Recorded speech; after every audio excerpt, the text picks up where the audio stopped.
Hello on YouTube. I can see you. I don't think our YouTube chat thing is working. Give me one sec. Of course not. It's always YouTube. YouTube is always the problem.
Hello, Ghost of Bodefeld. I can see you. I can see on Outcast the chat is working. The chat is not working on YouTube, of course. Oh, I tell ya.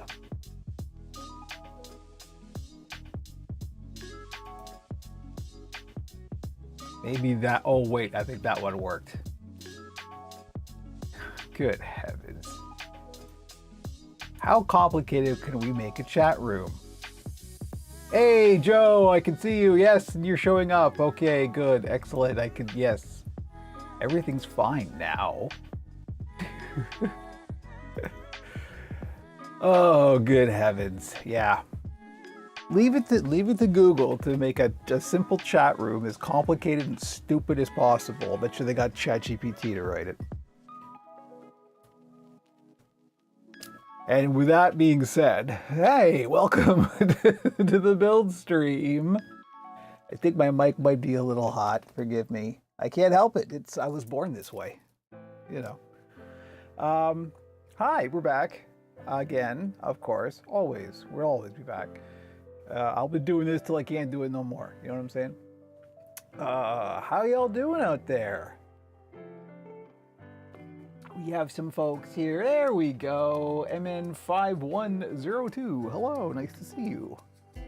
Welcome to the Puppet Pit, as we say in the Puppet Pit. I just hit the table and made the camera shake. I'm sorry, things are happening. So, if you're a regular viewer, you may notice that this camera's in a slightly different angle than it was before. We're still largely the same. And we look at the frog in the background. That's the important part, obviously. So last week, if you follow me on socials, you know this, but I did have an in-law pass away. They were elderly, in poor health. It was sudden, but not a surprise. But of course, this is why we didn't stream last week, because it just was not a week for that. Went to a funeral on last Friday, so, you know, last week was not a good time for that. However, we are back. And what I did do last week was I took that time and did a fairly major clean and restructure here in the shop. Thanks to the supernatural folding skills of my wonderful spouse, Margaret. Shout out, Margaret. The fur is organized for like the first time ever. In fact, I'm going to try and show it on camera. We'll let things run. Hi, Demon Dreamer. So, my uncle-in-law passed away last week. So, actually, last Saturday, I was actually streaming.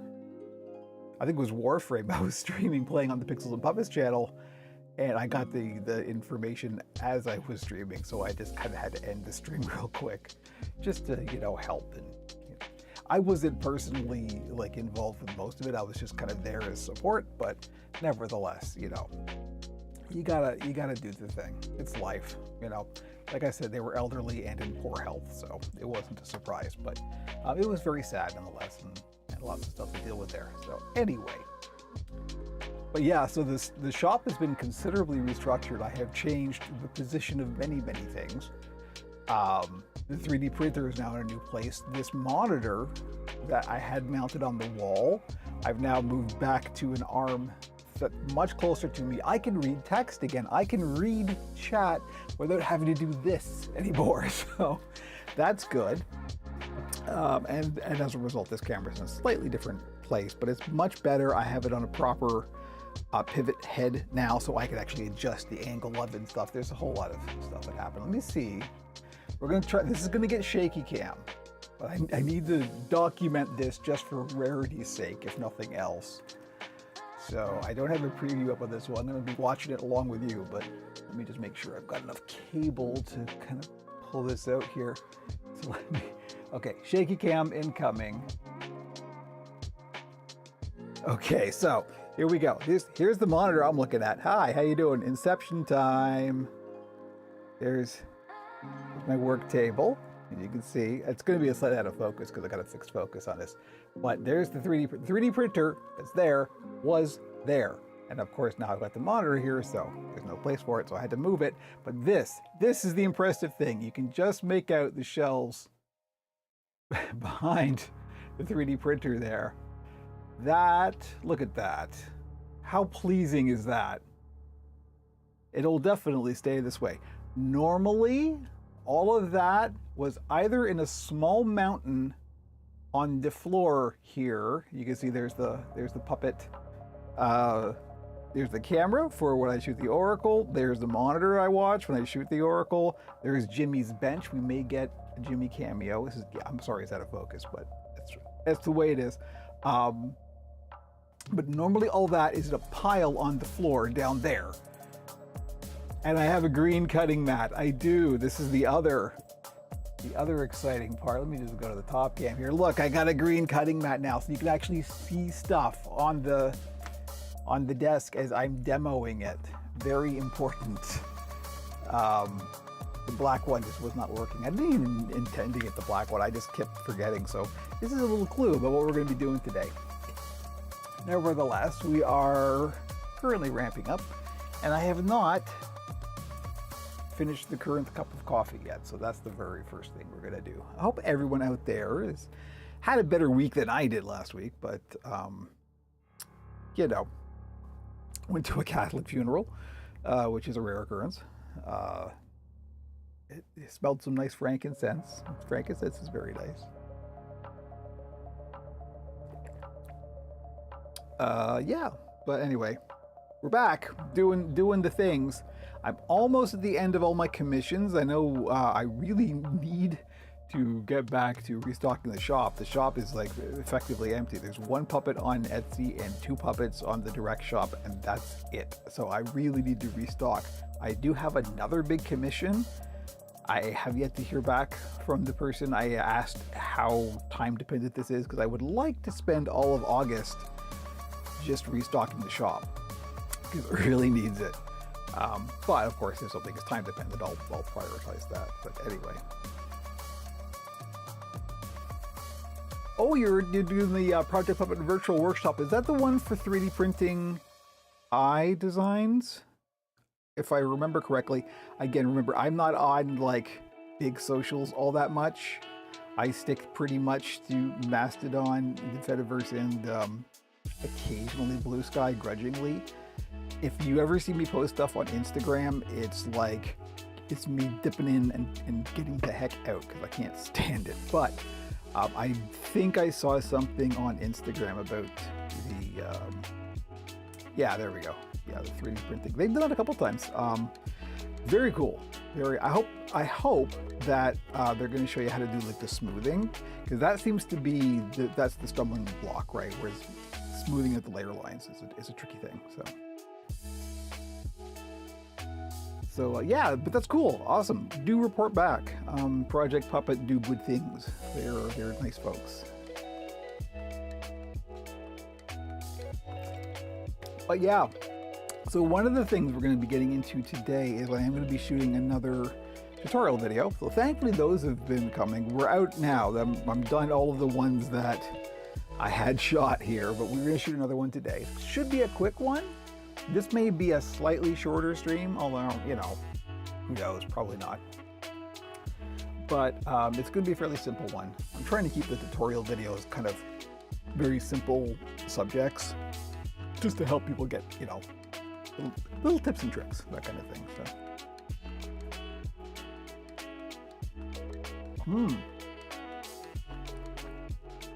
I do, in fact, thank you very much, and I do 3D printed blink mechs exclusively now. In fact, I can show you at least a bit of the one that I currently have.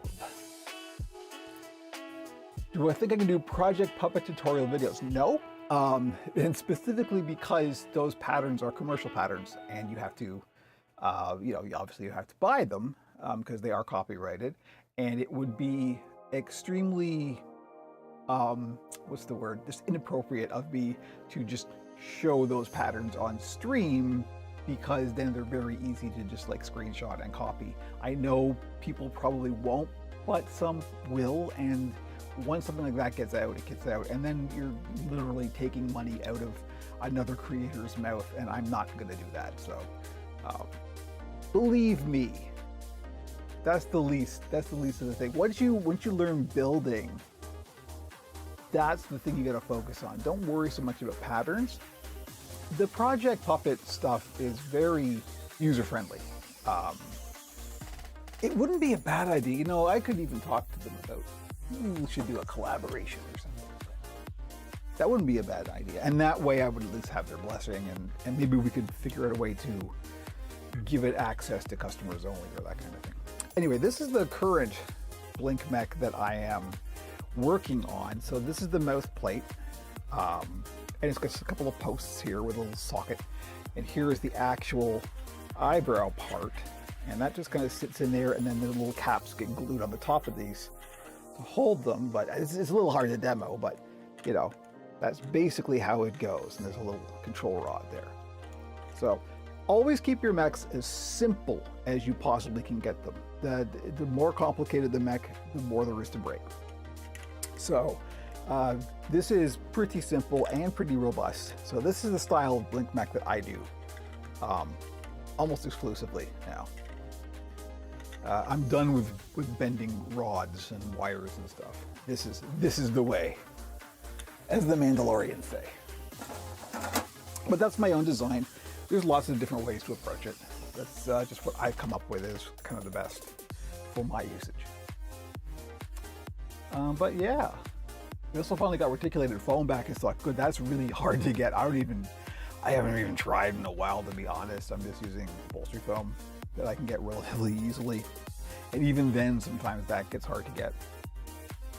But I'm also trying to keep my budget really small, right? Because obviously I want people to be able to afford what I build. So since I'm building for the general public a lot, I do have to think about the budgetary constraints. If that wasn't an issue, then I would absolutely go and do, you know, mile fleece and reticulated foam out the wazoo till the cows come home. But I do have to think about material costs as well. I should get some more fleece from Weird Kid, though. I love that stuff. All right, we should probably get on with things. Let me just have a lozenge. Where are we at here? 10:11. Yeah, that's enough yakking for me. We've caught up. Oh, also, since there's some people here now, including some new folks, I think.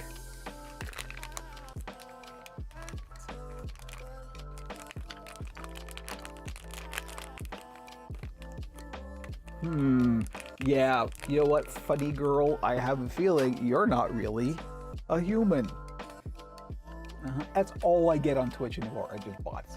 That's all there is on Twitch, which is useless garbage. If you'll forgive me. Let's see, how about... Why can't I ban them? Oh, user actions, here we go. Block user, boom, funny girl's gone. Yeah, I mean, Twitch, get your act together. Anyway, it's enough of me ranting about tech.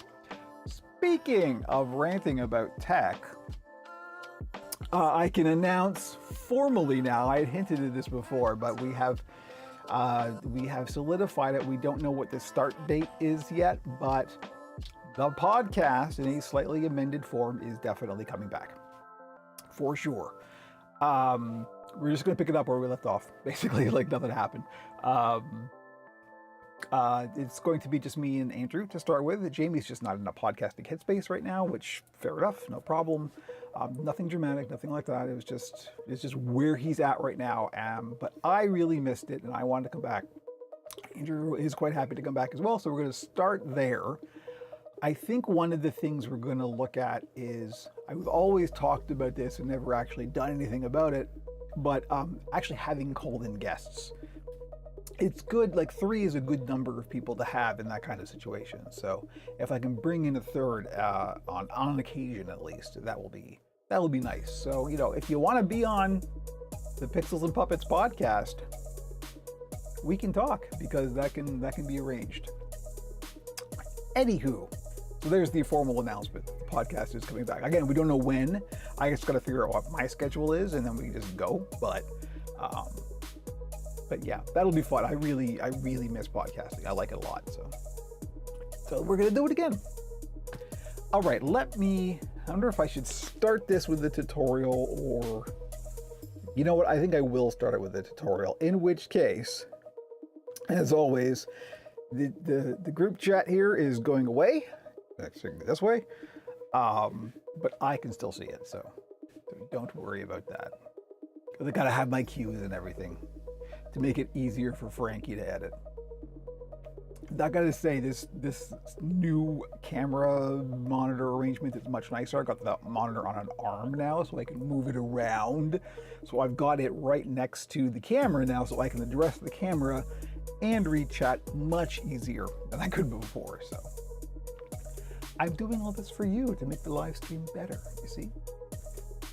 I'm a freaking saint.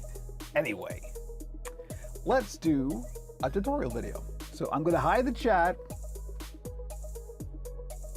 It will be coming back, so don't swear. Anyway. I don't know why, I'm suddenly nervous. Why am I nervous? I've done this so much. Why am I, anyway. Hi there, and wow, that was really loud. My mic peaked, I can see it. Hello, and welcome to another Tips, Tricks, and Tutorials video. This time, we're gonna do a very simple method of altering infant clothing to fit on your average puppet. Now, which clothing and which puppet won't really matter, so let me just show you where we're starting here. So here is the puppet in question. As you can see clearly, unfinished.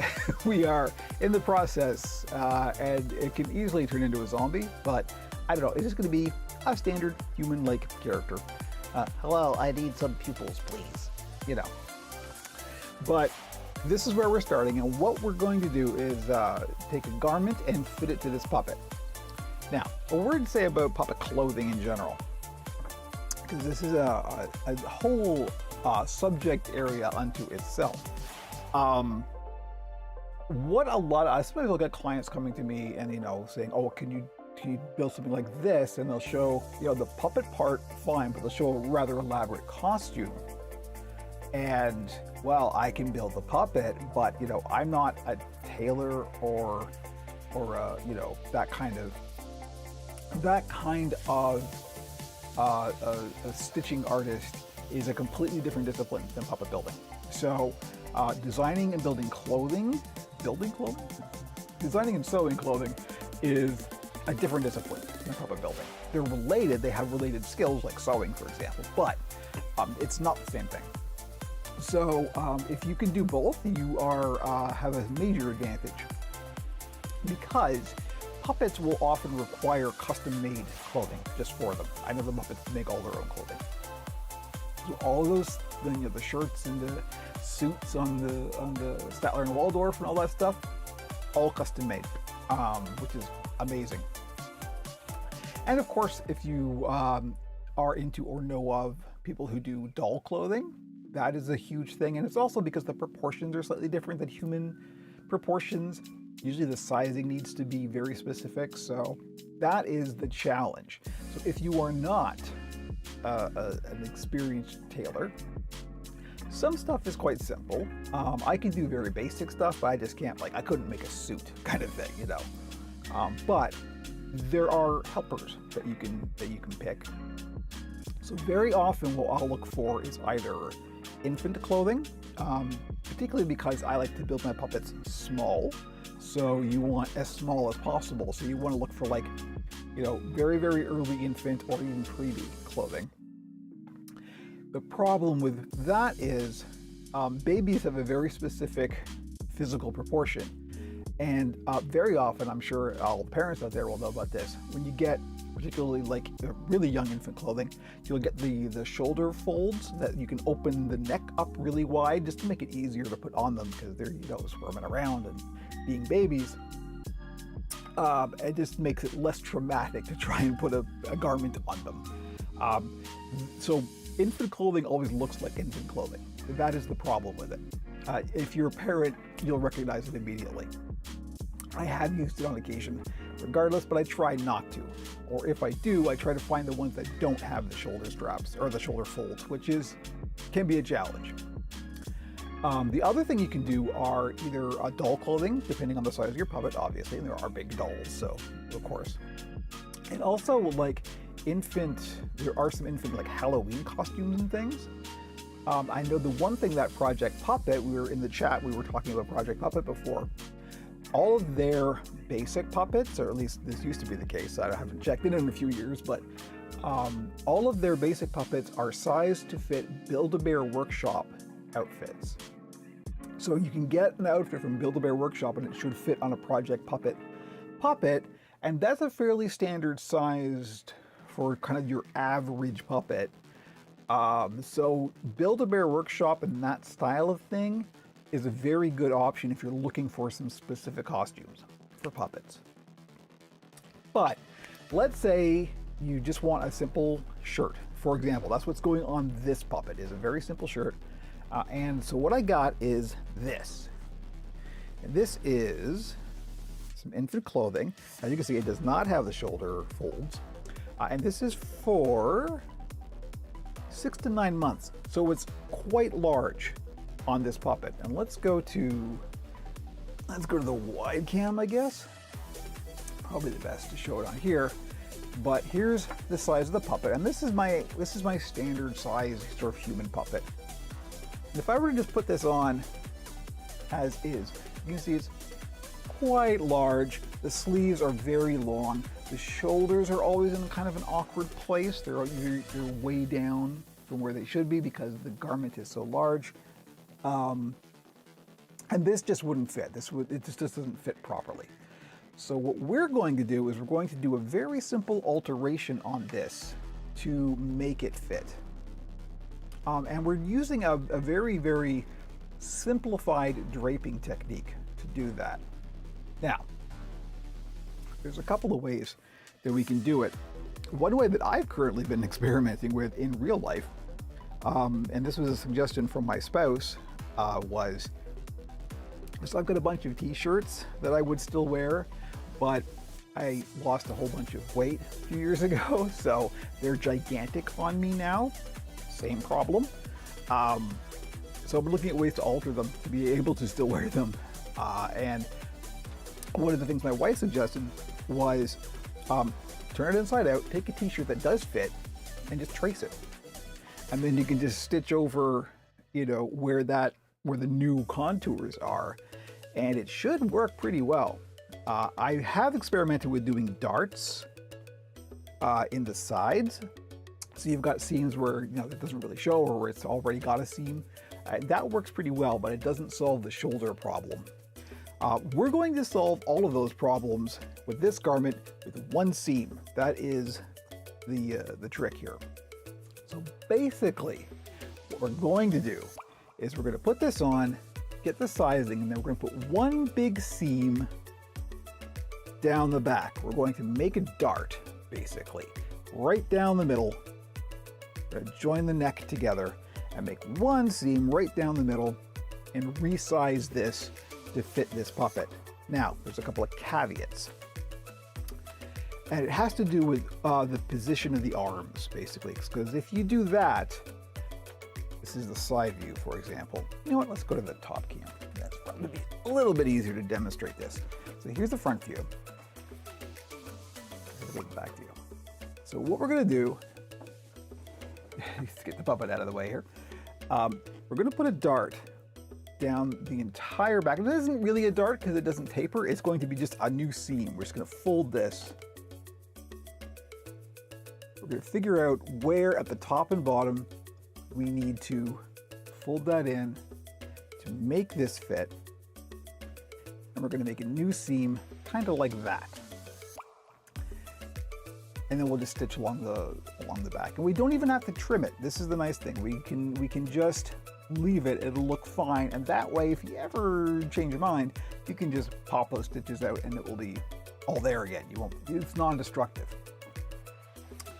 But the problem is when you do that, and we're doing it in the back because we don't want it in the front, obviously. If you want a seam in the front, no problem. In fact, if you want a seam in the front and the back, that's the best.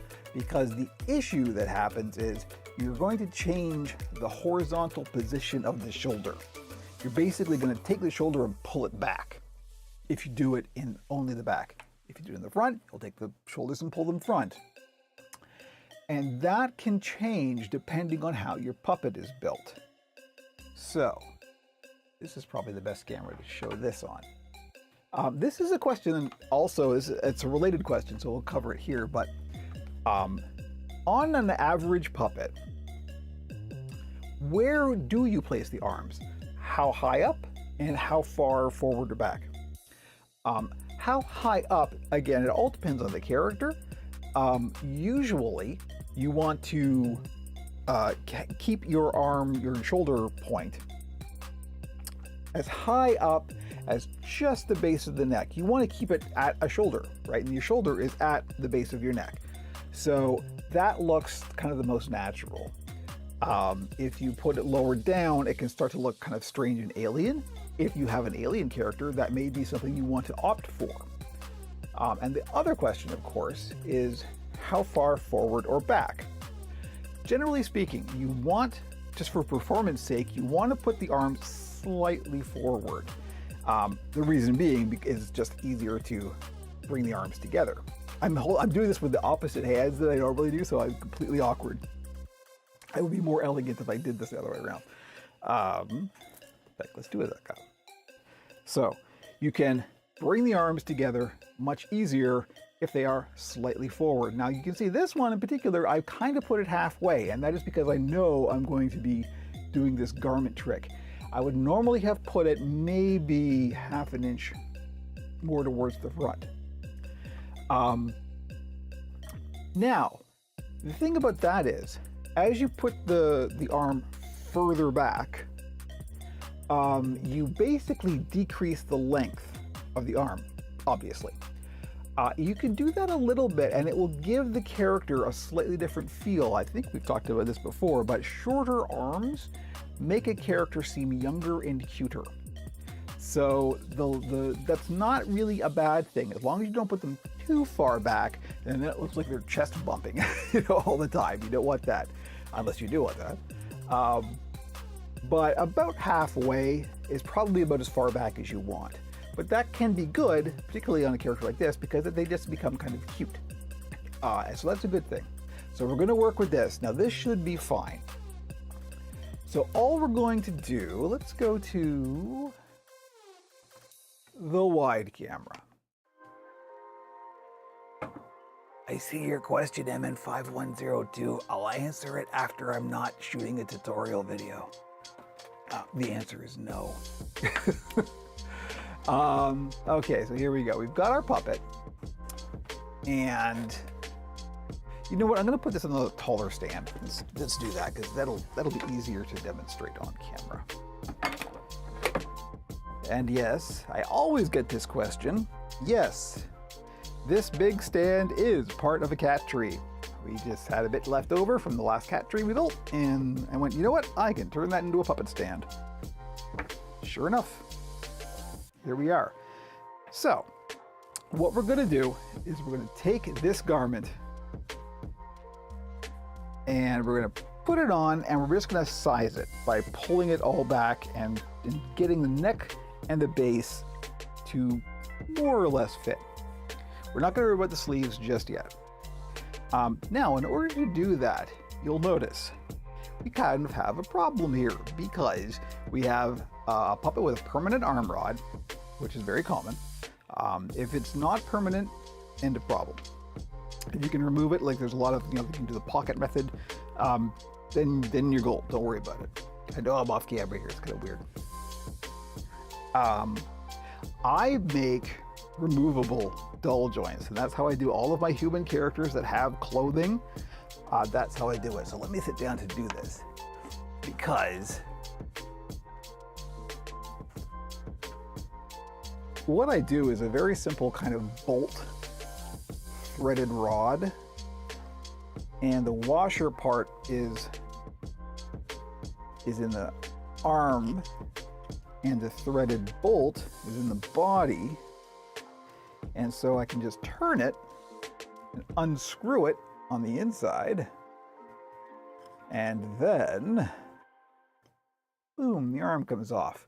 There are other ways to make removable arms. You probably don't want to use snaps or Velcro, FYI, because they can be damaging. As long as they would be fine as long as you don't do it very much. Snaps can come unsnapped quite easily, so, not a great idea. But I can just show this real quick. I 3D print these, obviously, but you know what, let's go to the tight cam here. The focus is probably going to get weird, but here's the end of the arm, and you can see this washer that's in here, and there's a threaded hole right through it. That fits this bolt, and I put some fabric around it, just glued some fabric around it so this is nice and soft, so if it rubs up against the performer's arm, it's not going to feel awful. And this is what goes through the puppet, and then I can just turn this on the inside, and it can just screw the arm on, literally. I also put this plastic ring, which I also 3D printed as part of it, and that just kind of protects the foam on the inside. You can also glue this in, but I don't find that's necessary. And this is a really nice multiple use removable arm that you get here, and this is great for doing costume changes. So that is how we do removable arms, or this is how I do removable arms. Just an idea for you. This was a very simple thing to design and print. If you have or have access to a 3D printer, let me tell you, it solves a lot of problems. There are other ways to do removable arms. There's a way that is very common in professional circles, where you run a line up the entire arm, and then you tie it on the inside, so you can just untie a knot and take the arm off. That's a very common way. So this is just the quick and simple way I do it. But again, there's no hard and fast rules. If you find something that works, by all means, do what works for you. There we go. We have our arms removed. And let me just... I'm going to put this other bolt back here so we can pop the arms back on. Nice and quick. And there we go. You can see we've just got the bolts poking through at the shoulder. And so what we're going to do... There we go. Move the arms out of the way here. This is always kind of funny. We'll put the puppet on the stand. And now you can see it's real easy to get the garment on. And then we will place our shirt over the puppet.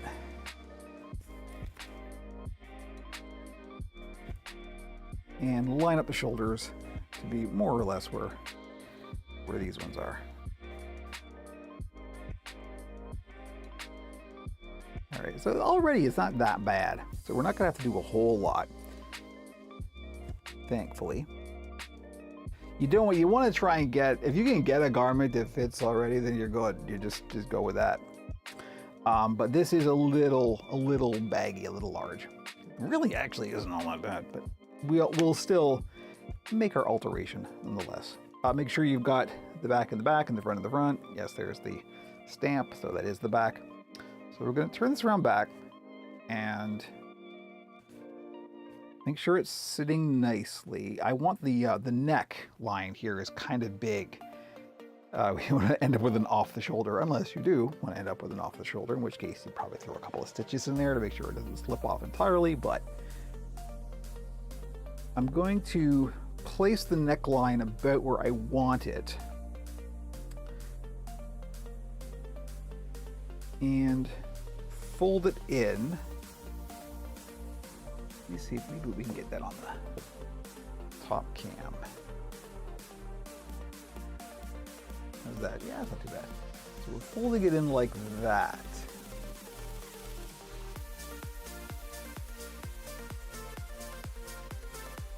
And I'm going to put a clip. Forgive me, bouncing around the camera here. I know it's real tough to see. Unfortunately, putting this on the stand is probably the best way to do this. You want to try and get it as centered as you can. But I'm just going to put a clip just to hold those two ends together. See?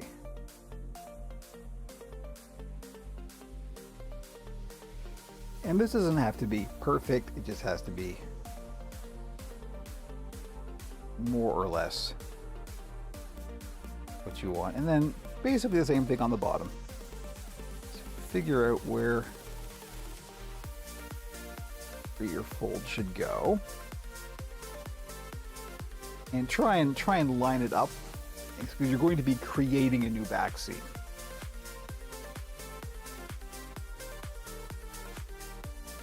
Let's go with that. That seems about right. It's a little bit easier. I didn't want to do it for this, but it's a little bit easier if you turn the garment inside out first, and then you can sort of pin it all the way down like you're draping. I kind of did it the backwards way, but that's okay. What else is new? I'm just going to clip it like that for now, and then we'll do it properly on the inside momentarily. Do that up here first.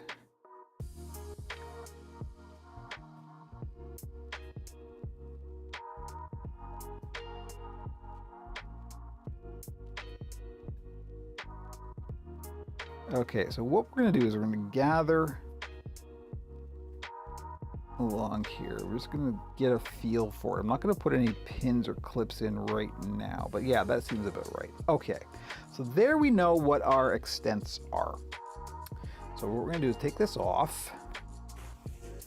Let's do it the easy way.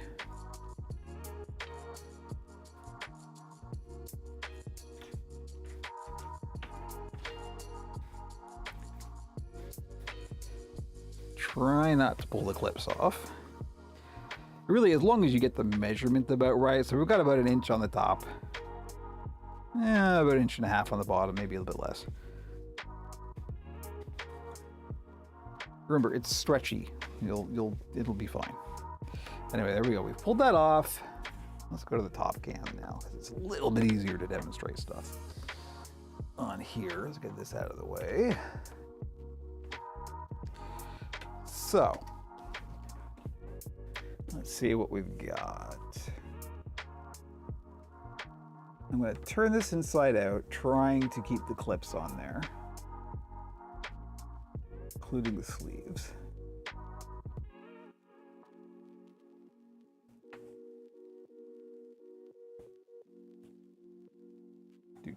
Enjoy the music while I do this.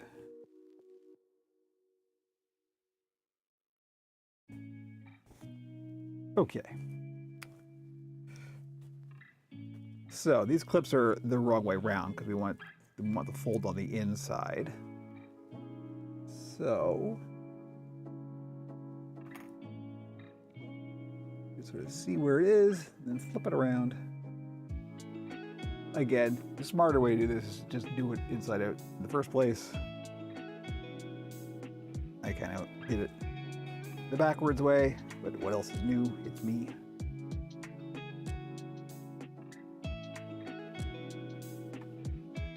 Okay, there we go. Problem solved.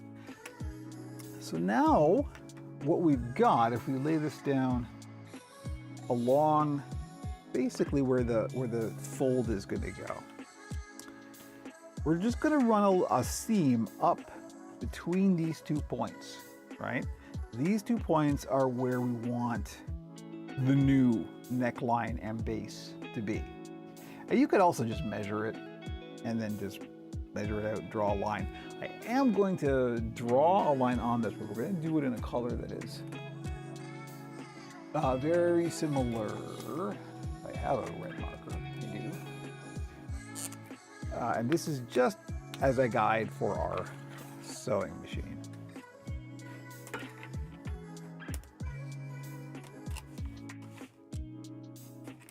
And I guess technically it is a dart because it is going to be slightly wider at the bottom than it is at the top,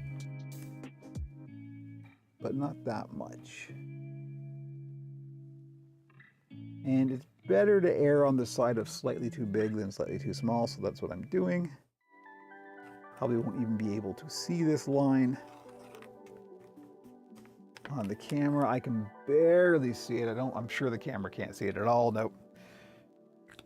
But now that I've got that, I'm just going to lay some pins along it. And then we will get to sewing.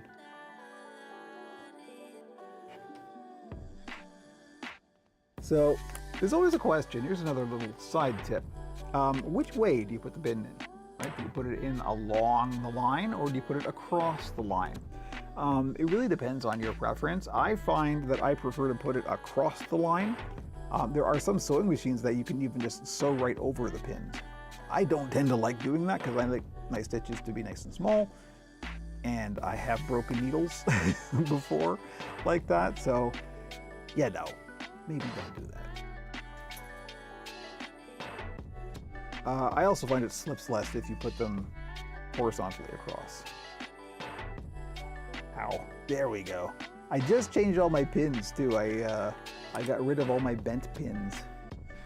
I had a lot of bent pins from doing so much fur. More pins, the less it will slip, and particularly for a garment like this, you want to aim for precision. So we're just going to go up that whole line and put our pins in. And the line is like impossible to see on the camera, but that's a good thing, right? We want that. We don't want the marker line to be really visible. I'm going to have to stand up to do this. Forgive me, I'm out of camera.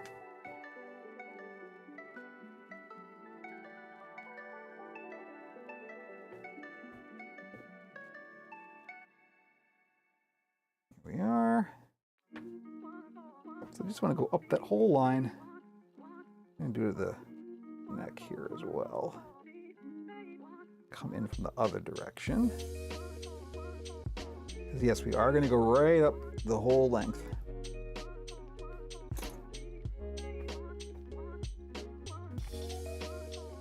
And try to have it laying nice and flat with no folds.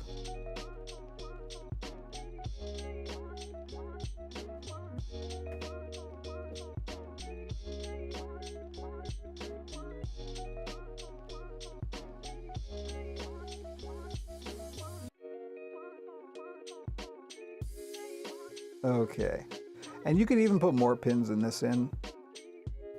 Like I said, the more pins you put, the more accurate it will be, the cleaner your line will be. This is what I'm going for the moment. Okay, so that means it's time to get the sewing machine out. So let me move these arms out of the way. You know what, I didn't plan on this part. I forgot how tricky it is to get the sewing machine on camera. Well, we're just gonna give it a shot. We'll just try it, see what happens. I'll go to the wide cam while I set up the sewing machine, because you can actually see stuff. Here we go. Oh, as I knock stuff over. Of course, I just cleaned the shop and now I'm knocking stuff over. I gotta change the thread. I should have planned ahead on this too, but I didn't. Red. We definitely want red. Red thread.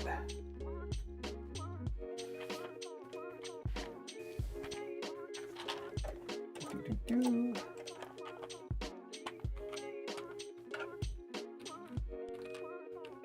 we have some on a bobbin already, very handy.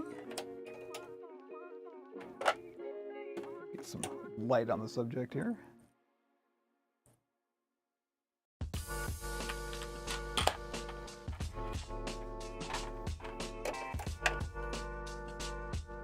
Live sewing machine threading. Dear Frankie, think about editing this part out. Don't think about it, I'm busy.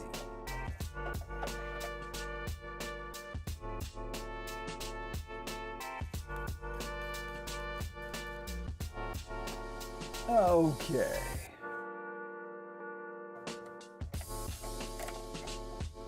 Now this is a brand new spool of thread. I did not realize the sticker was still on it. Okay, here we go. So I will set up the camera and we'll go.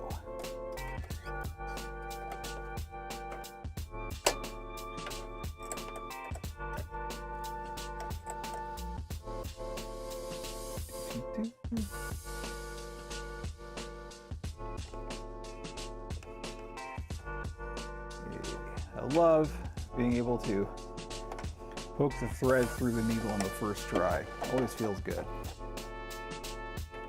Okay, here we go. So unfortunately I don't have a preview, so I have to do shaky cam to do this, but let's see what we can do about actually showing what's going on. That's not too bad. Why, that's almost good. Good heavens. Here's our Danger Honey and my coffee cup in the background. Okay, here we go.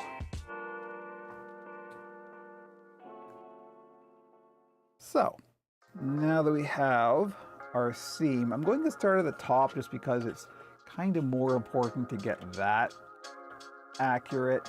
As you sew, sometimes the fabric can slip, which, you know, avoid if you can, but if you can't, minimize the visibility of it. So we're gonna sink our needle. Now my hand's in the foreground. I'll try and keep it out, but hey, it is what it is. And just run your sewing machine down that line.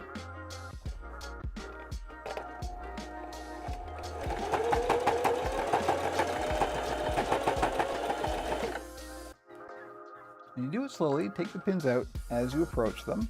You don't want to go too far.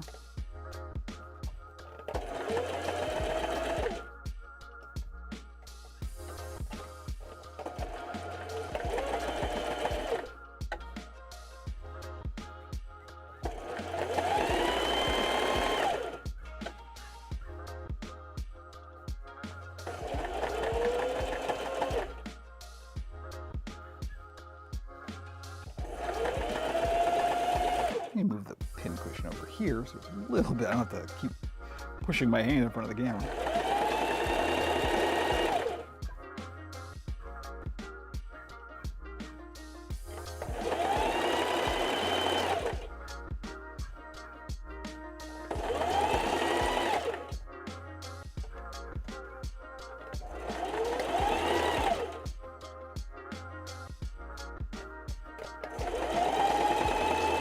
All right, coming to the end. This is really nice. This didn't slip at all. So we're gonna have a nice finished edge.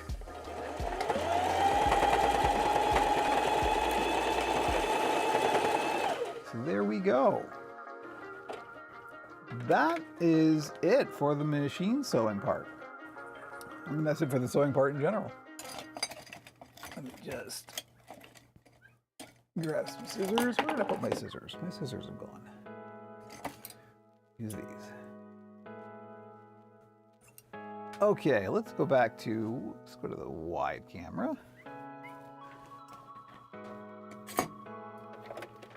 We'll put this back. We'll get our puppet up here again. And we'll get the arms back, because we need those in a moment. So, what we end up with, so this is inside out, and we've just stitched down that line. I gotta trim off the thread on the top as well. There are my scissors. I finally got new scissors. These are brand new Gingher, and they're really sharp and they're good. Okay. So, now that we've got that, you can even just see here that the neckline is a good example of what we've done right there, right? So, let's turn it right side out. Inside out, right side in? I don't know. What is the linguistics of that? I'm not actually sure.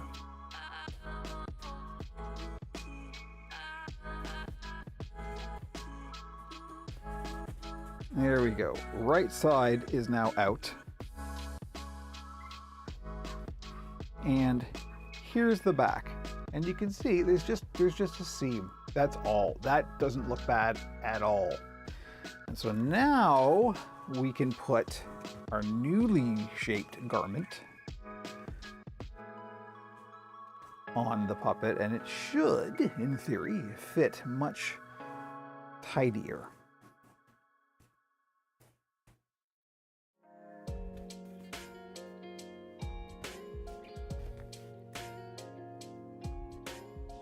Yes, already you can see much better.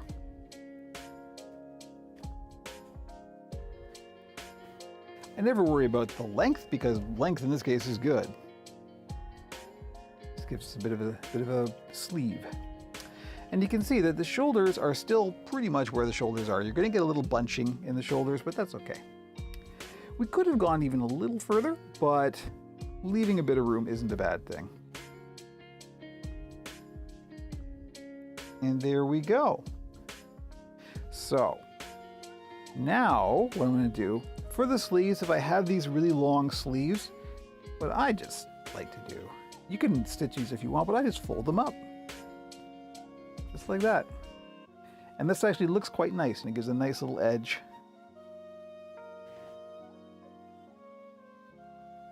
And it gives it a little cuff. It's very nice. It looks pleasing. And that should stay pretty well. If you want to make sure it's going to stay, just toss a stitch in there. So now, here's the advantage of the removable doll joints. We can just put the arm in, up the sleeve, and then take it off the stand to do this. It's a bit of groping around, but you can find, hopefully, as I'm doing this on video, just match up that washer. There we go, I got it. And now we're just turning the bolt. And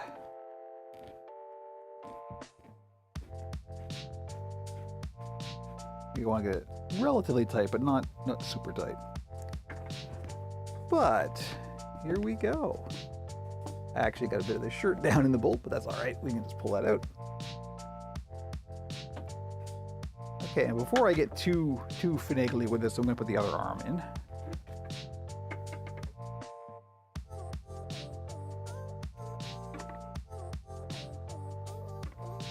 go.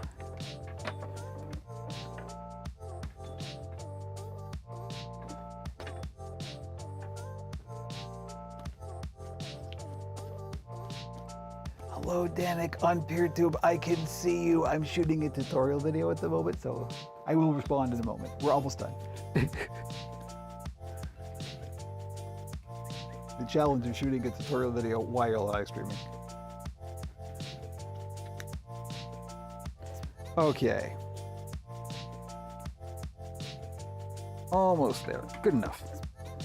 Pull the shirt out of the bolt and we'll put it back on our quote-unquote puppet stand, i.e. piece of a cat tree.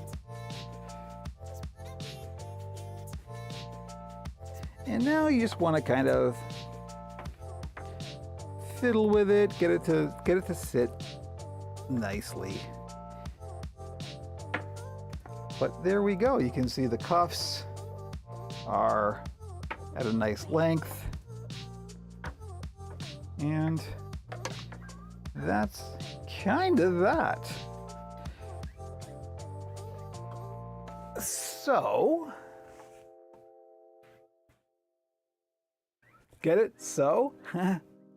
Anyway. Again, you can fiddle with this a bit more and get it to lay a bit nicer, but there we go. We have a puppet with a garment now ready to go. And obviously you can finesse this a bit more, you can tailor it a bit more, you can do more draping, but that's the basics. And you'll notice I didn't even trim it. This is just stitched on the inside. It's non-destructive that way. You can pull the seam out. So here we go.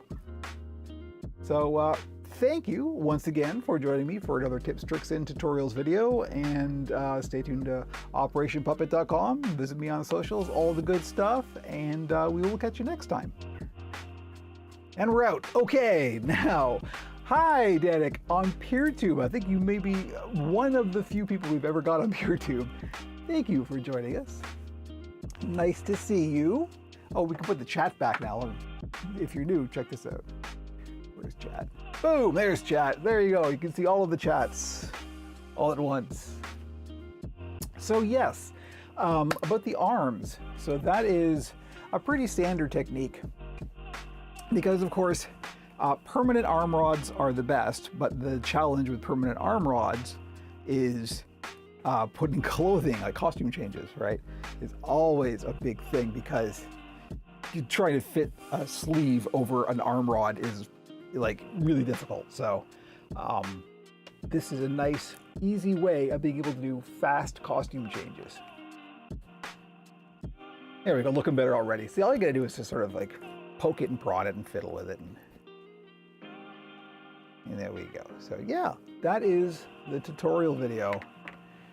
All shot, ready to go, ready to be edited. Yeah, well, I'm on PeerTube a lot. I love my PeerTube server. It is home. So yeah, now where are we at here? We're at the halfway point. This is usually my coffee break where I go and grab another cup of coffee. I haven't quite finished this one yet, but I am going to go and at least freshen this up, and then I'll be right back and we will get on with finishing this puppet, which we may actually get to do on stream. Oh wait, let me just remember before I go. I'm going to turn on, I got it on a smart plug, my glue gun, because we're going to need that soon, because we're going to do the hair. So all that's left to do on this puppet is the tongue, the pupils, and the hair. So maybe we'll be able to finish all that on stream. So anyway, I'm going to get coffee and I will be right back. Don't go anywhere.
All right, here we go. I keep forgetting that I put the mic source on the interstitial, like the Be Right Back screens and stuff like that, just so I could talk well before I went to the camera.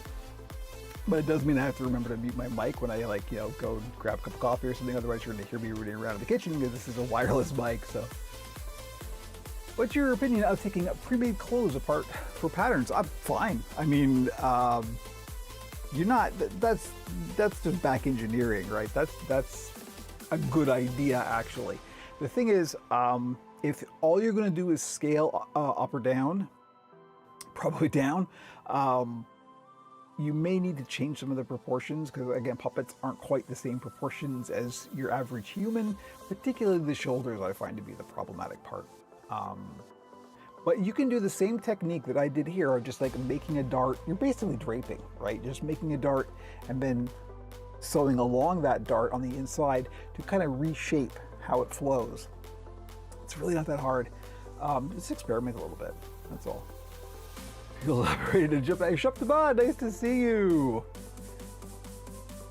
We're getting folks again. Nice to see everybody here. Look at that. I love the unified chat. We're all in the same place here. It's lovely. It's the way the internet was meant to be. The other thing I need is a lozenge because I've been doing a lot of talking. So for the new people, it seems like we do have a couple of new people. This is just part of it.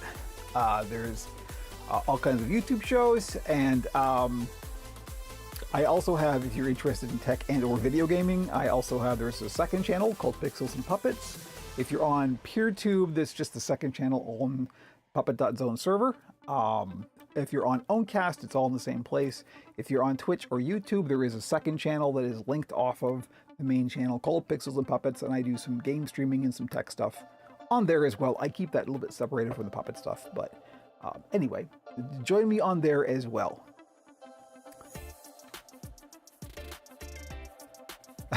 Wow, that's awesome, Angular Fox. That's amazing. Yeah, well, this is the thing. My story was unusual in that I did not. I was really interested in puppets as a youngster, and then I just kind of forgot about it as I became a teenager, and I didn't pick it up again until I was 50. And all of this has happened since then. I'm going to be 57 in September, and been doing this for 6 years now, and it's come a long way, shall we say. So this is just what I do now for my 9 to 5, and it's great, and I love it. I wouldn't want to do anything else. So yes, it is absolutely never too late, particularly to learn anything new. In fact, this is what will keep your brain young, learning new things, putting new things in it, and being curious and being interested in things that you didn't know about before. That is super important. There we go. Shout out to the olds. But I'm really serious. Like it does help immensely with your flexibility of mental processes. Never ever stop learning. The universe is vast and infinite, and there is so much out there that you can embrace and just find new things. Get excited about new things. That's just how I live. It's just I always want to keep moving forward and learn new things and experience things and have new skills. So. Double S says Pokemon foam patterns that didn't start doing puppets till a few months back. Yeah, it's a good trajectory. Flat patterning is flat patterning, right?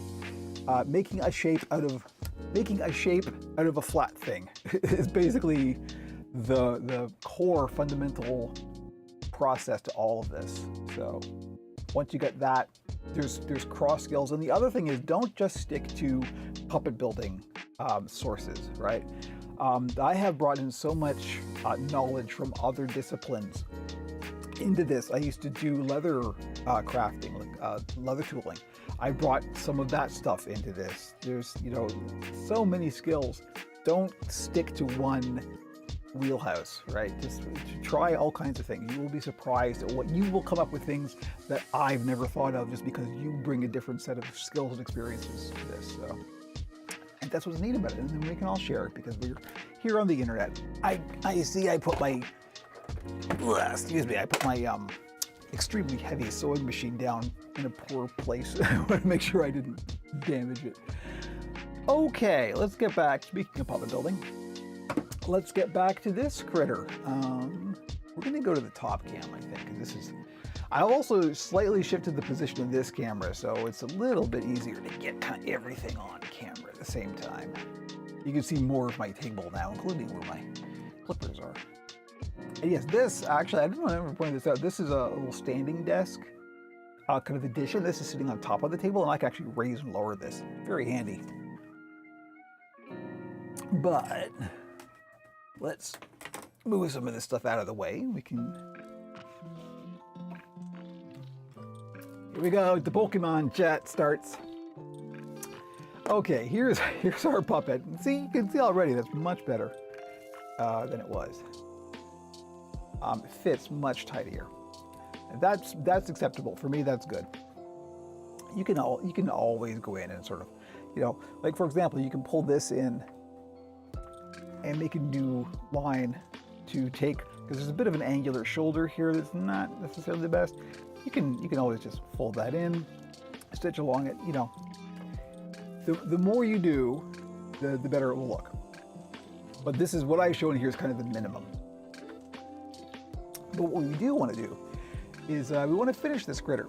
I'm not sure I'm going to stick with these eyes. The holes that I made are a little bit too wide apart. Now the thing about that is, what's going to sell this character is where the pupils are placed. So I don't want to make that judgment call until I see some pupils on there.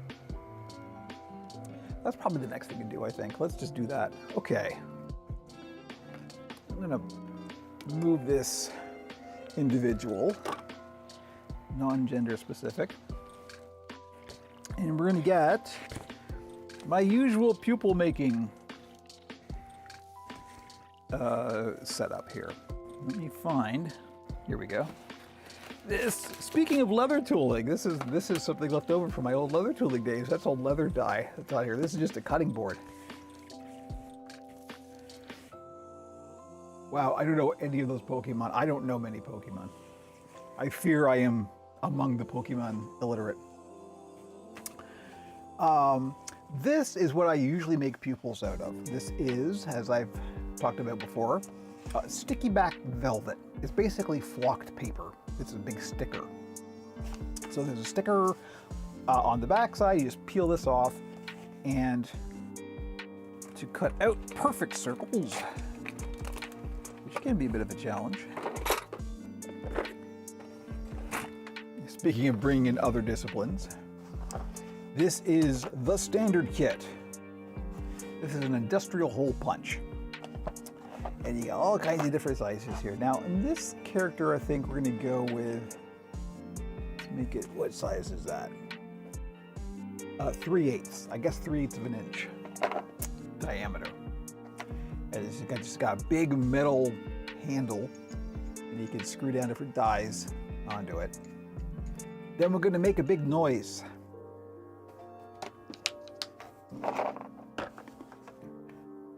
Because, again, speaking of leather tooling, this is a nylon mallet that I used to use in leather tooling, but is also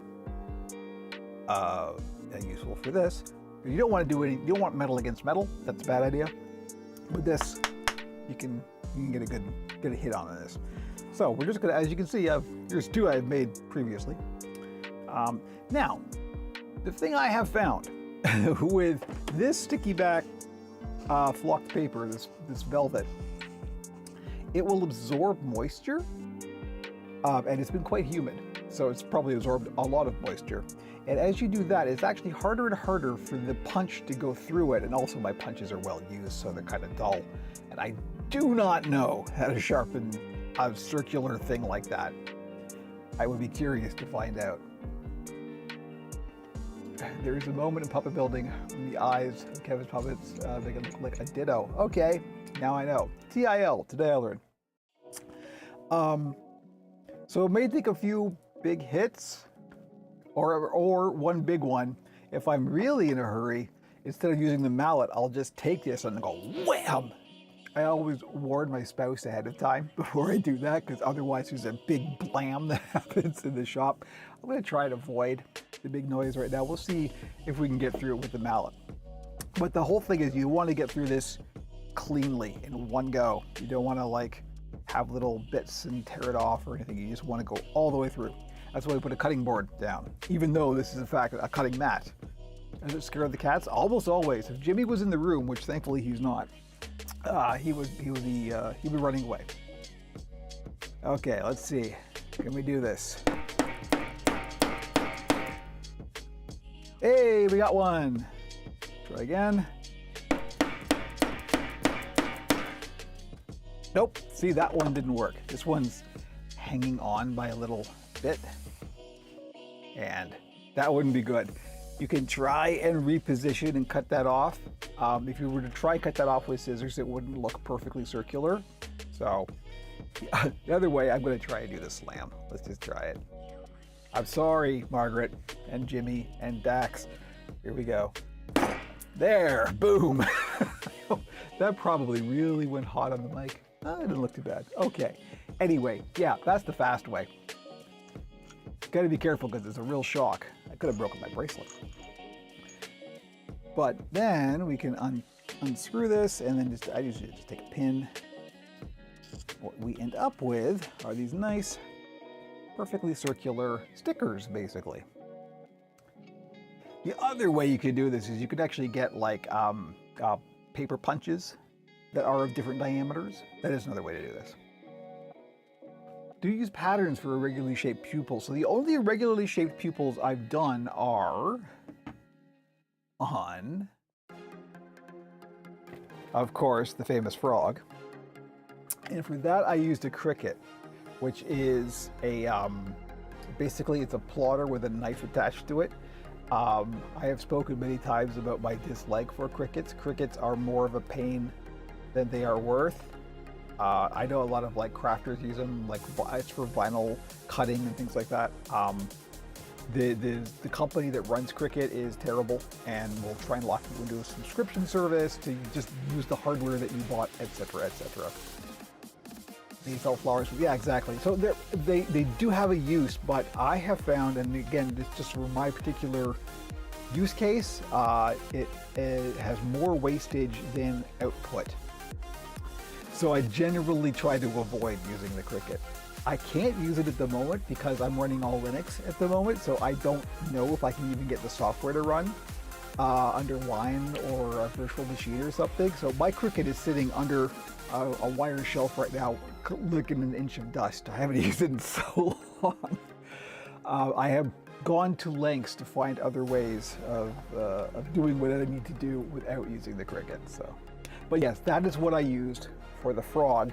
It took many, many, many tries to get a pair that I could use. And again, largely because the stuff that I'm using here, this sticky back velvet, it would just like the adhesive would gum up the knife, which makes sense. That's not Cricut's fault, but nevertheless, it has limited usage for what I do. To the extent that it now has no usage for what I do. And I should probably just sell it, eBay it or something. Okay, why isn't this going back? Go back.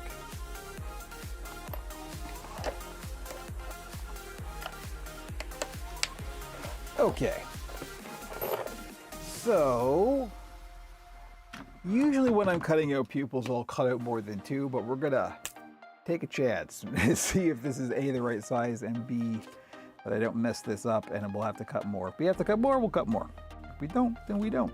That's how things work. So, for placing the pupils, what I usually do, and this is a fairly standard technique, also removable pupils, like semi-removable pupils like this that are basically just stickers, are quite common in professional puppets. And it's because these can be taken off and repositioned for a couple of different reasons. It's been a while since we've done the eye focus talk, so let's get into it. In fact, I will even get an example puppet to demonstrate what we're talking about here. In fact, I know the perfect puppet to get.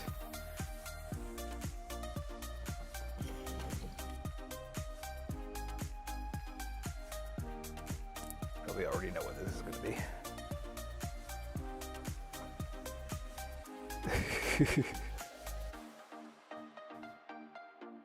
Hi-oh. So yes, here we go. Here we have an example of a puppet. And one thing you'll notice about the way the pupils are placed, and on Kermit it's particularly pronounced. Yeah.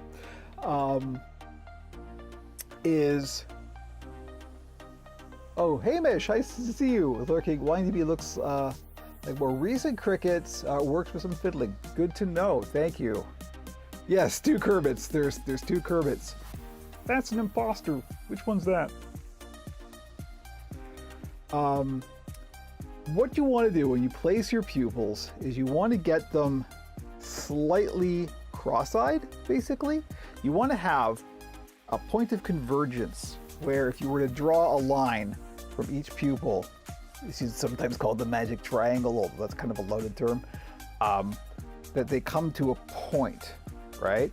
And that leads to eye focus, so you can tell where the character is looking without, just sort of subconsciously. If you were to have these pupils perfectly centered, the character wouldn't look like they were looking at anything. They'd look like they were kind of spaced out. What you want to do is have that slightly cross-eyed. And you'll find that it will just bring the character, like suddenly it will feel like it's alive. It's because you can tell that that character is now looking at something. Right, can I go now? I'm done. Hi-oh, see you later. Don't complain about my Kermit voice, okay?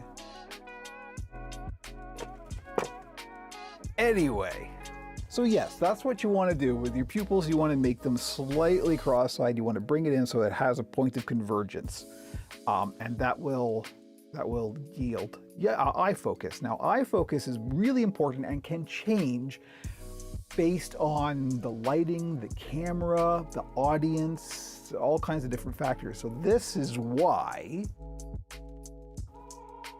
we do these semi-removable pupils, because then you can take a pin and peel it off and reposition it, and it's amazing how much a teeny tiny, like a couple of millimeters, will make a difference.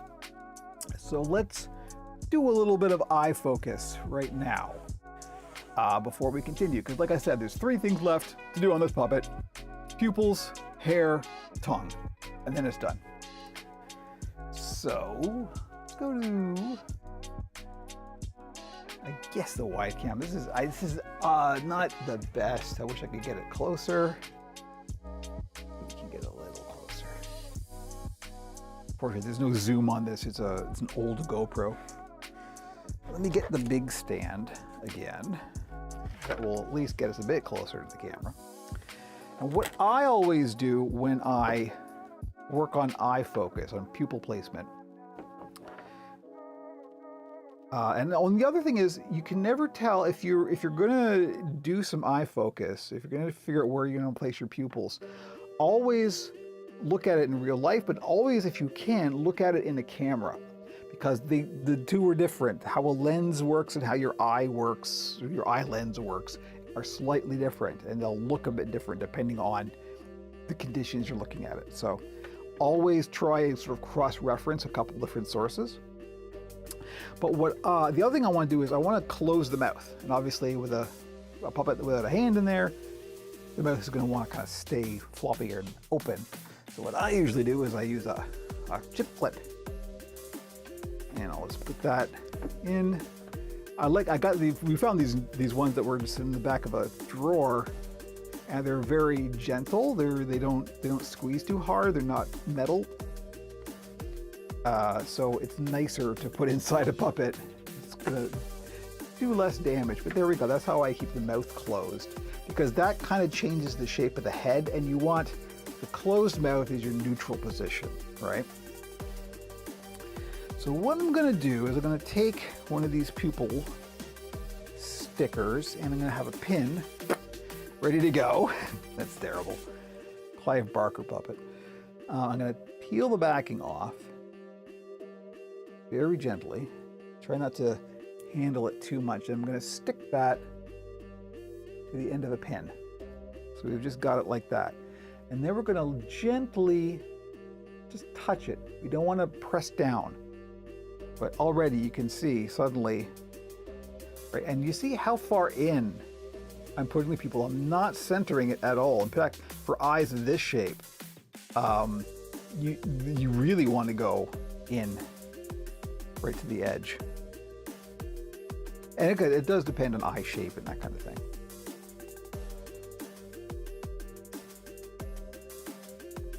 And this is the kind of thing you can spend a lot of time on. I won't spend a lot of time on stream, but this is why we do the semi-removable pupils, because you can make tiny, tiny adjustments to this.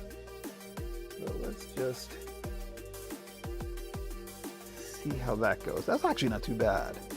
I think this one could go down a little bit. This is why putting one of the pins is handy, because you can lift them off very easily. That's not too bad. We'll go with that for now. I'll probably adjust it a bit more. Yes, and a bite in the baking for sure. But once you're happy, then I just hold that, pull the pin out, and then kind of don't press down too hard because you don't want to have it permanent, but the other thing is this adhesive will kind of wear off with time, so you may need to re-stick this. But there we go. That's actually not too bad. We'll go with that. So, where are we at? 11:20. Good. We have time. I've got the glue gun heating up. I'm going to do some simple hair. And I'm going to look at my scrap bag and see what we got. I have no current thoughts towards what colors or anything like that. So, I mean, we could just, you know, I really like using this as hair, actually. The rainbow fur is great. For more than one reason. What else we got here? This is just like a dark gray browny kind of color. That's not too bad. We are explorers on the velvet seas of sensation. Let's see how we liking the. That's not too bad. It's a little dull. Let's go for something more interesting. I am leaning towards the rainbow, to be honest. Here's a nice kind of reddish. That's not too bad. With the red shirt, that's actually kind of nice.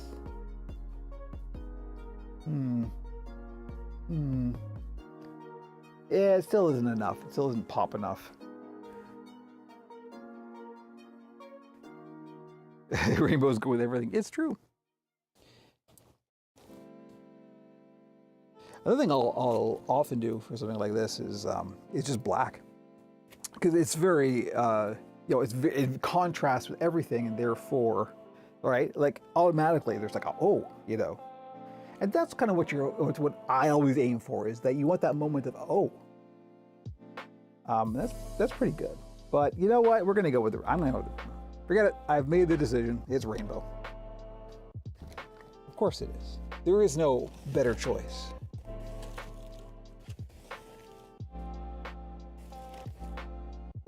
Pride Month or no, we're still going for the rainbow. It's always Pride Month around here. So we're gonna move our puppet out of the way. And, good that I was actually out of the way. And here we go, we've got some rainbow fur. So, what we want to do is just basically cut out a big circle. How big? Depends on the size of the puppet. And in this case, I want to try and make sure I cut across as many different colors as possible, obviously. I still haven't finished my coffee yet. Good heavens, we just got right into it. I didn't even have my coffee break. Excuse me. Enjoy the rainbow while I have some coffee. I have found, just from experience, that I don't even know what the diameter of this is. I'll just grab something near me that is circular in shape and that looks kind of big enough. You want to go a bit bigger than what you want the end product to be, because we're going to make a nice finished edge. But this is just the lid off of a container here. And that's probably not so bad. So, first thing I'm going to do, we'll put this a little bit closer to the edge because we don't want to waste. Now, do we want to lean into, I think maybe I want to make sure I grab some of that pink. That pink is really nice. So let's go up here. And let me grab a Sharpie. We're just going to hold this down. We're just going to trace a circle. Now, so this circle is, I don't know, 3 or 4 inches diameter or so. Just try it to see. It depends on your puppet. Every puppet's different.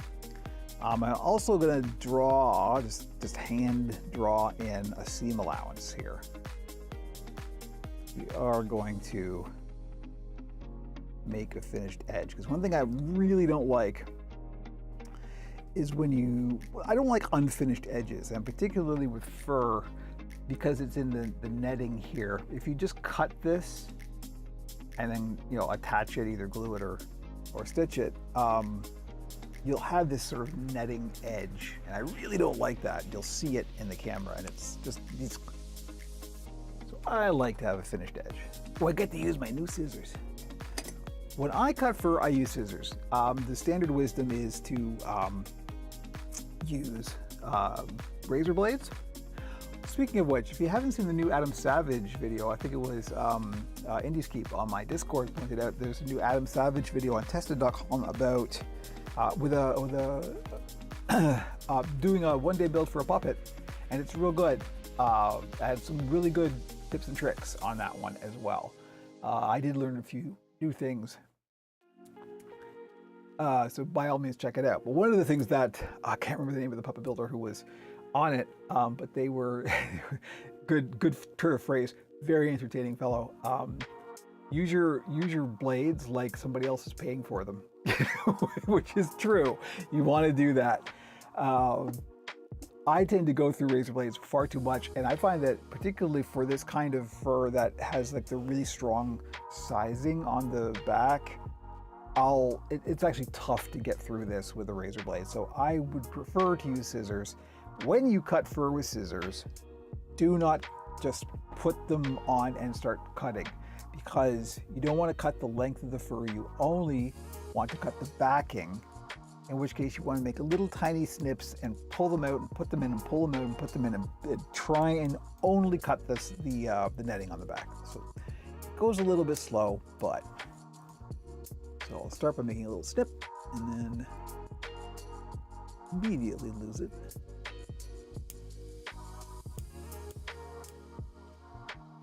Now, I'm really used to doing this, so I kind of have a feel for it, but just go slow and only cut the netting. That is the trick.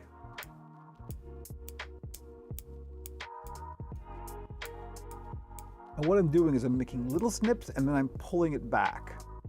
So we're not just like grabbing fur as we go in, right? You want to keep the fur the same length.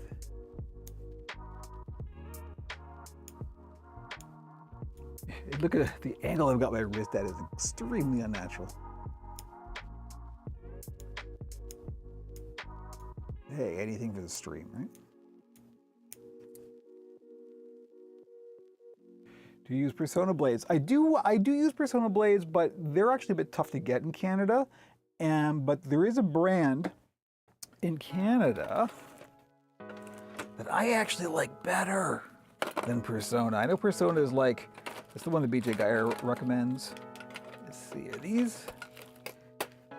Yeah, this is them. You probably can't see it, but it's Diane. This is the brand of blades that I really prefer. They're the same thing, they're hair shaper blades. And they're the same things as Persona. I do have Personas in here as well. Oh, here we go, here's the box. This box has lasted me a long time. So I get them in these boxes. There's like, I don't know, how many packs? Quite a lot. 60. There's 60 in here. So that will last quite a while. This has lasted me over a year so far. And there's still plenty in there. I do also get Personas as well. But I find Personas, they dull really fast, like much faster than these do. I can get like twice the usage out of a Diane than I can a Persona. I don't know where the Dianes come from. I know they're easier to get in Canada, so who knows? And who knows with tariffs? I haven't tried since you know what happened, so.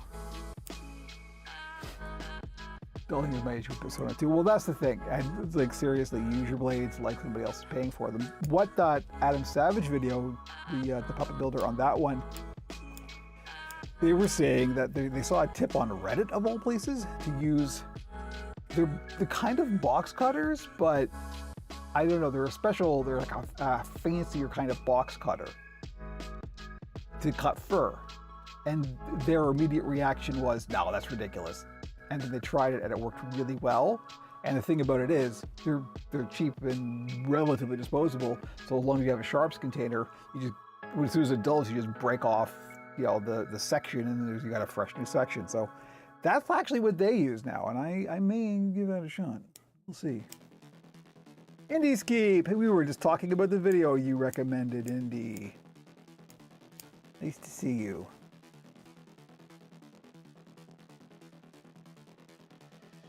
Okay, here we go. We have our circle, our rainbow circle. Look at how nice that is. Okay, so now that we've got that, you know what I almost did? I almost did what I always do, and just take this and throw it in the corner. That's how you end up with a mountain of fabric on the floor. I'm not gonna do that. Are you paying attention, Kevin? Don't do that. I'm gonna put this back in the scrap bag where I found it, because if I throw it on the floor, I will never pick it up. And then everything will build up and I'll have to like take another week and clean the shop. Maintenance is better than repair. Remember that. Okay, there's my lecture to myself. So what we've got here is a nice circle of rainbow fur.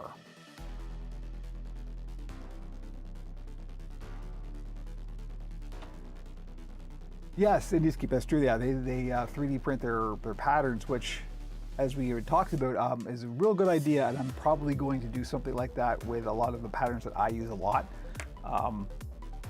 I've been pretty lucky with my survival rate, just in terms of like the number of puppets I've been able to get out of the cardstock, but even still, like my small pattern is starting to get kind of mushy. So your other half I beat you up if you miss it. You know, I wouldn't blame her. It was a lot of work, and it's so much nicer working in here now. Jimmy has a lot of room. His bench is on the floor now, and I'm not in danger of rolling over him. We got the boxes out of here. It's so much nicer. It's more civilized to work in here. The other thing I'm trying to be careful of is I always mess up my cutting mats, and this is brand new, and I don't want to mess it up. So I'm going to put some paper down before I get the hot glue out. Or we could even just get this old crappy cutting mat. This is long dry. This is actually leather dye, so if that's not going to stain. But just want to make sure that, you know, if the glue gun drips, I don't get it on the cutting mat. And what I'm going to do is, and look at the edge. You'll see that the fur is going in a particular direction, right? It's all going that way. And so that way, it doesn't matter what direction you glue it on, it's this edge. It's the edge that's pointing away from. That is the kind of raw edge you're gonna see. If I were to just, glue that down as is, it would be ugly. You can even see kind of on this camera. You can bring it up close. You see that raw edge of the netting? That's what I don't like. That's what we're gonna get rid of. So, I'm gonna put, this is a bit dangerous because you are fingers near hot glue. Very, very dangerous. Be careful. I do this a lot though. I'm just gonna put some hot glue along this edge and then fold it over so we have like a little fold down here. You can also stitch this. I'm just gonna do it the stupid way because it's me. But here we go. We have our, one thing I didn't clean is my glue gun. Look at this thing. Wolf. Practically mummified.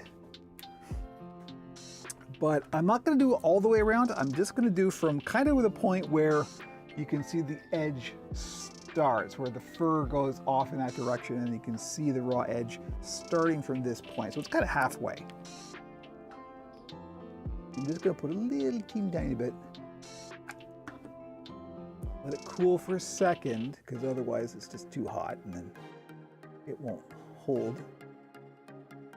I'm just folding that over and being very careful not to touch the hot glue with my fingers. But I'm just sort of tapping it down. I know it's a little hard to see what's going on here. Let's see if this thing is of any use at all. Kinda. You can see. I'm just folding it over, and then we'll do a bit more.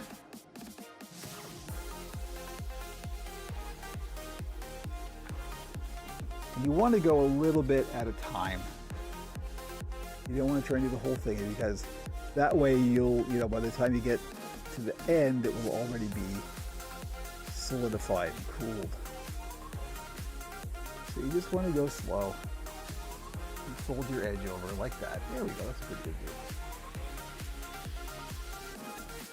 And we'll just go on and do the whole thing all the way around.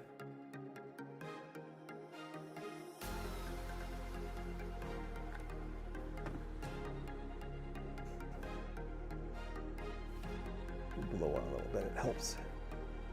You don't want to start tapping it down when it's super hot, when it comes right out of the gun. You want to let it cool for a second.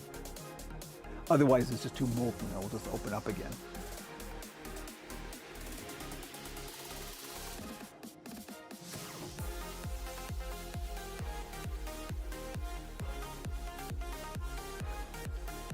Okay. Going well. So far, I have not burned myself. Doing this with like a running stitch or something is the much, much safer way. See what I'm doing? It's stupid, don't do it. Or if you do, don't blame me then, because remember I told you it was stupid. He's a jackass, the puppet builder.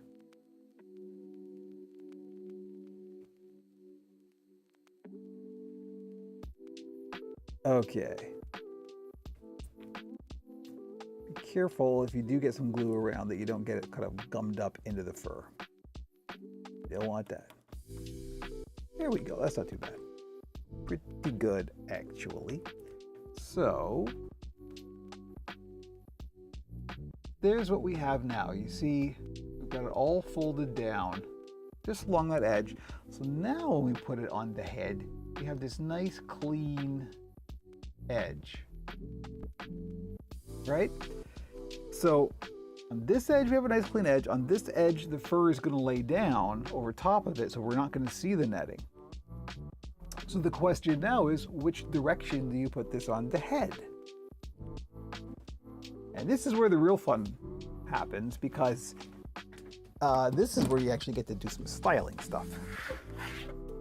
So let me move all this out of the way,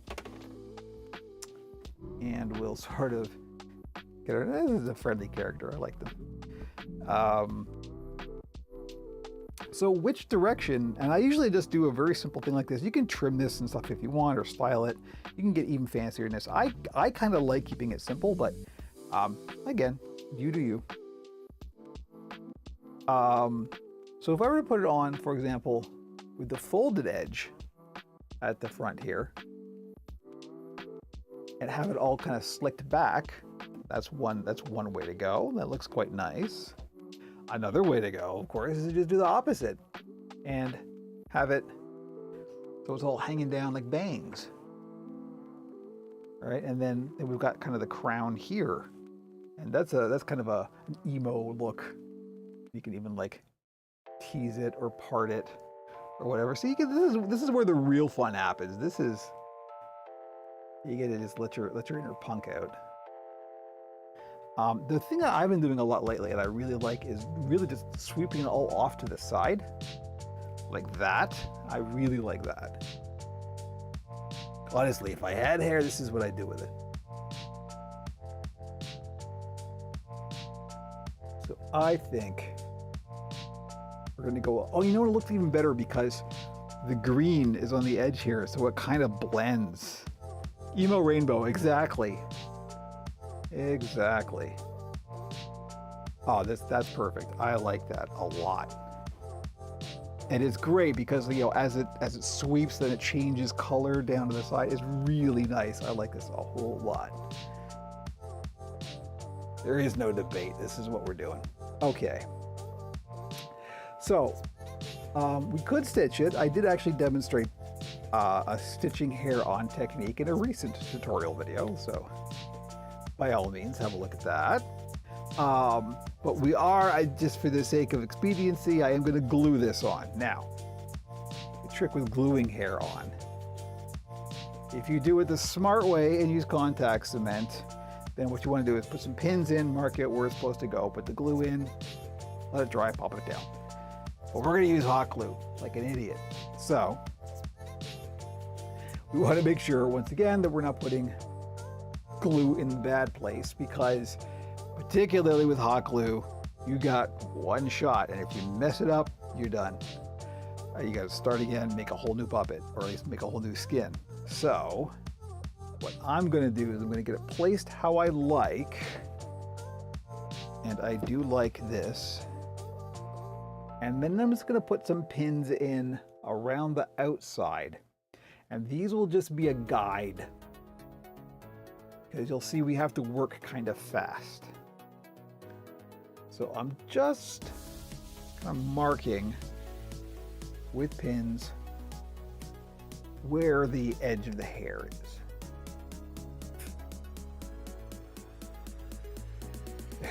It looks kind of brutal, just putting pins in somebody's head. Hope you're into acupuncture.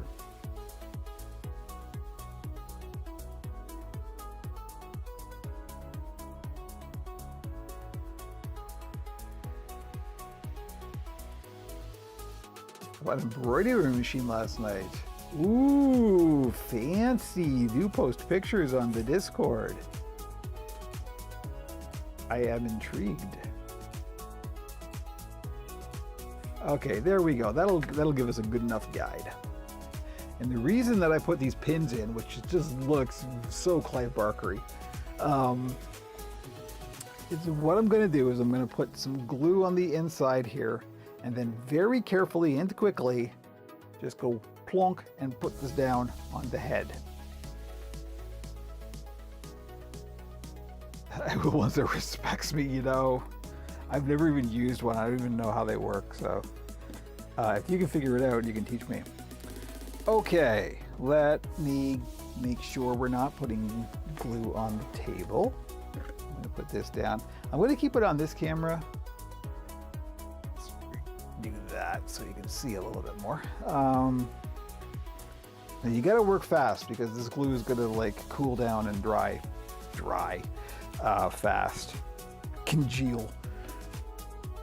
So the first thing I want to do is make sure there's enough glue in the gun. There is, because we're going to squeeze out quite a bit of it. And then I'm going to go around the circumference and then a bit in the middle.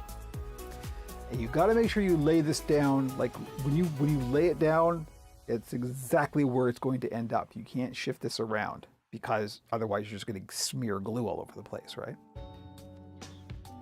This homework's off the computer, so to figure out the software. Oh, cool. Let me guess, Windows only. Okay, now I gotta focus. So, like I said, around the circumference, just inside where that seam is, or that fold that we made. And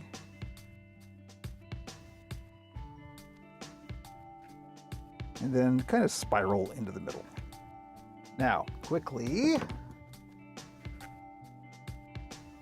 grabbing it and placing it where those pins are. Boom.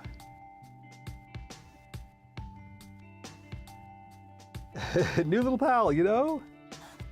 Yes, indeed.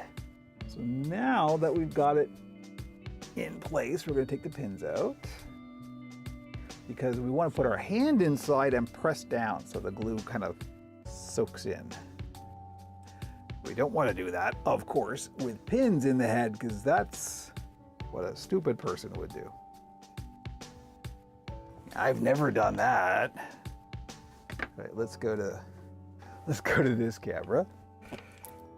Take the chip clip out, and we're just gonna press down real hard. That looks great. It looks like I'm oppressing the puppet. It's my new band name.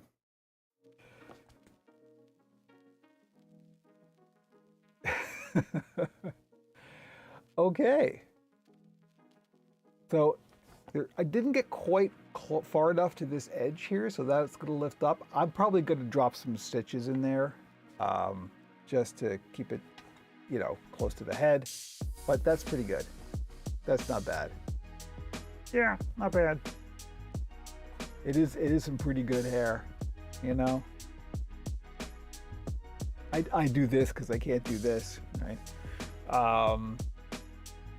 But yeah, I will either, like, you could try glue this edge that's lifting up. I wouldn't want to risk that. Sticking a hot glue gun in there and try to glue along that edge. That's easy to mess up. So I am just gonna go through and ladder stitch this in the top, just to keep it sort of like nice and tight to the head. Yeah, I like the Evo over the one eye thing, right? You know. Yeah, so that's good. So that's it for that. I will go through and do the stitches on my hair, but the last thing, I think they need a tongue. Speaking of Cricut, that is what I used to cut my tongues with, but not anymore, because I hate it. Sorry, I'm just cleaning off the desktop here. With the Danger Honey, work better to give the hair the puppet. Yes, you're kind of facing, excuse me, some of the same issues though. If you get glue where the glue shouldn't be, that's it, you're done. So there isn't that many advantages to the Danger Honey over the hot glue. The advantage to it, sorry, Danger Honey is contact cement, FYI. That's our colloquialism for contact cement. The advantage of using something like Barge, in that case, is you have working time. You don't have to go as fast as you do with the hot glue, because the hot glue is going to just like cool down and not stick, whereas this will remain viable for quite a while. So you have more placement time. You've got more time to kind of get it in the right place. As you saw, that's what I do almost all of the time for hair. So I'm used to it. If you do try it and it does mess up, that's entirely possible. After you do it a few more times, you'll probably get used to it. But we're using this cutting mat a lot, this cutting board a lot. So what I do now for tongues, generally speaking, it'll depend. I will do different shape ones, not just hand cut them. Let me show you some that I used to do on the Cricut. These are still some leftovers. Again, the nice thing about the Cricut is you can get real precise. Right, now all I have left are pink ones, and I want red. But, looks like these are the only shape I have left. Do I have any of the pointy ones? Here are the pointy ones. Right? The other thing that I also can do on the Cricut is uvulas. That I still haven't got a good solution for. And I'm going to have to make some more soon. You don't have to make uvulas if you're not doing a red interior mouth. So I do a lot of black interior because I really don't like the Cricut. But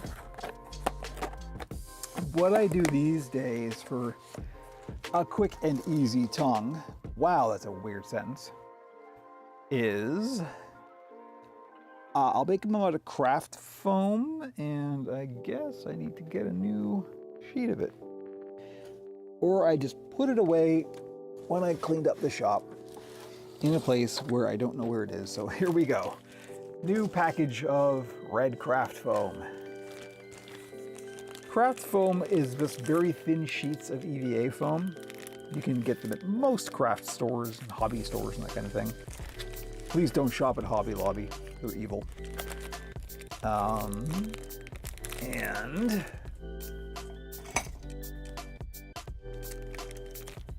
open this up. Yes, more evil than Amazon, FYI. So there we go. There's our sheet of craft foam.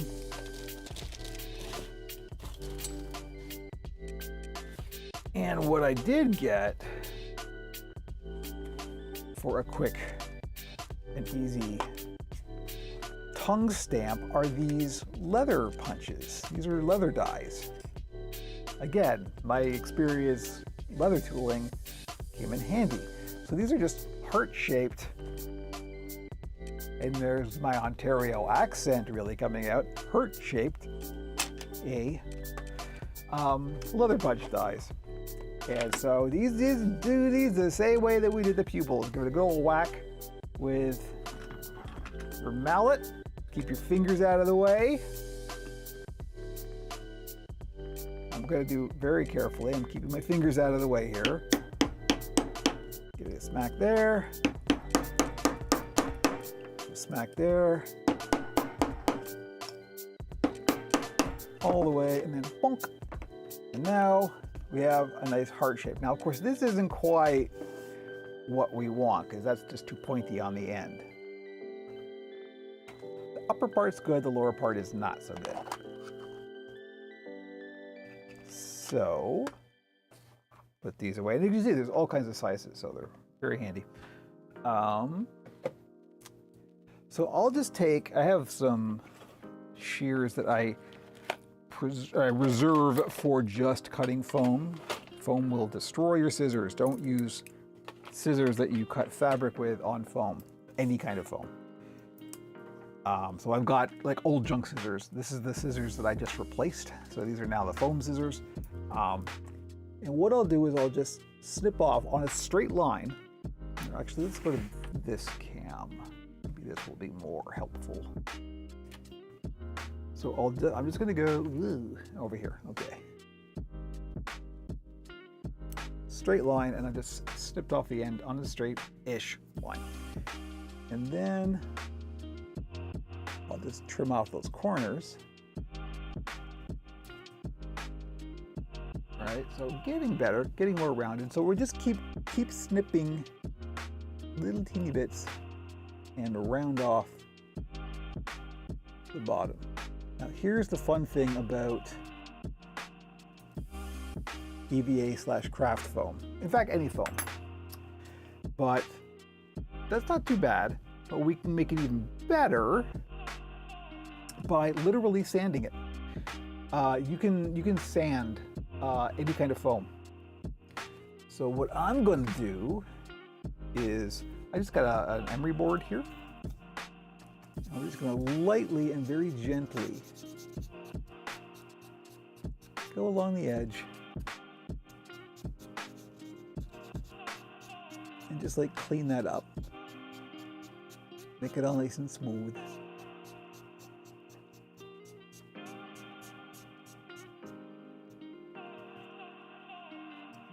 And there is our basic tongue shape. No Cricut involved. So now maybe we should keep it on the close-up cam here. I put these back in the drawer where the foam shears live. Put this somewhere clean and tidy, Kevin. Pay attention. I've already got some stuff I need to clean up. I will clean up after the stream. But then I just add a little bit of shading onto here. And so we'll take a marker that is a darker color. Darker, there's an A in that word, Kevin. And I'm trying to do this to the camera, but it's not that easy. And I'll just lightly draw in just a kind of a center line and then kind of round out. This is your standard Muppety tongue shape. And here we go. Not too bad. I always like to hand draw this just because the hand drawing actually gives each one kind of a separate character and it makes it its own thing. There's something nice about just this part being hand drawn. I'm not sure exactly why. And then sometimes what I'll do is before the ink is completely dry, I'll just take a little makeup applicator here and we'll kind of blend it a little bit. We'll kind of smooth that. We'll make it a little sort of gradient there. Did I get oh, that? I actually injured myself at some point and I don't remember. So we'll just kind of, blend that in a little bit, make it a little bit softer. And there we go. One puppet tongue, which unfortunately in this camera, the contrast is so high that, how about this one? Is this a bit better? That's a bit better. There we go. It's very subtle, but that's a good thing. And so,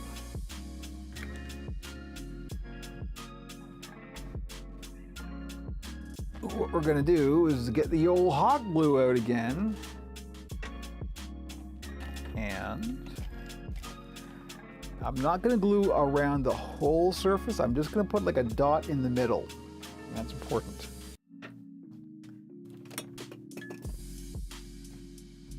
Forgive me for blocking the camera. It's a little blob in the middle. And then carefully just eyeball center.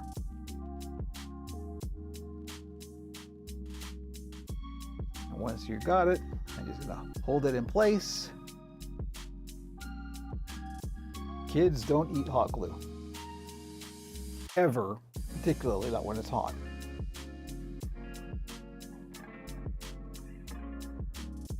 And there we go. It's amazing how much it adds. You wouldn't think that just like a simple tongue would add so much, but it just brings it all together. So that's basically it. And look at it, it's 11:57. We're almost bang on for time. We got a nice cheer. Hamish, I worry about you sometimes. There we go. There's our more or less finished new character. I gotta go in and tidy up this seam on the front here, of course, but that's okay. Hi. That's not a good voice. Oh, that's a better voice. There we go. Hi, everyone.